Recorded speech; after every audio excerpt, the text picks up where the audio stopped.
বর্তমান বিশ্বে মানুষের গড় আয়ু ৭১ বছর ৪ মাস। কোনো কোনো জরিপে সেটিকে ৭৩ বছর বলা হয়েছে। কিন্তু এই মানুষই নাকি বাঁচতে পারে ১৫০ বছর। এও সম্ভব?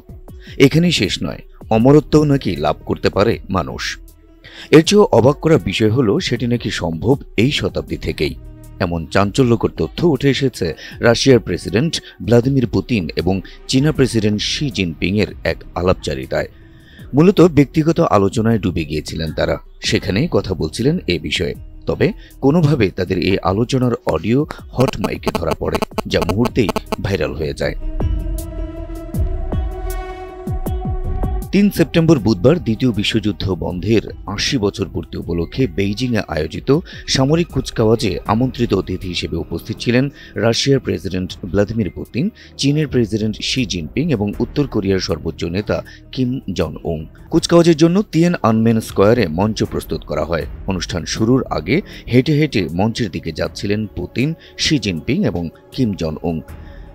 এ সময় পুতিনের দোভাষী চীনা ভাষায় বলেন, জৈব প্রযুক্তি এত উন্নতি করেছে, এখন বারবার মানুষের অঙ্গ প্রতিস্থাপন করা সম্ভব।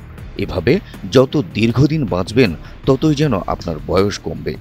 পুতিনের এ কথার জবাবে চীন প্রেসিডেন্ট শি জিনপিং বলেন, এভাবে মানুষ হয়তো অমরত্বও পেয়ে যেতে পারে। অনেক বিজ্ঞানী তো মনে করেন চলতি শতকেই মানুষ ১৫০ বছর বাঁচবে।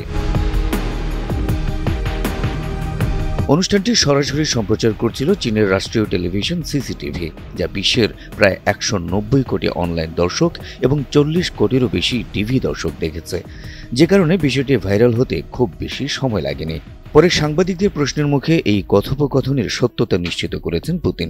তিনি বলেন, আধুনিক চিকিৎসা ব্যবস্থা, সার্জিক্যাল পদ্ধতি এবং অঙ্গ প্রতিস্থাপন মানুষের সক্রিয় জীবন দীর্ঘায়িত করার নতুন আশা তৈরি করছে।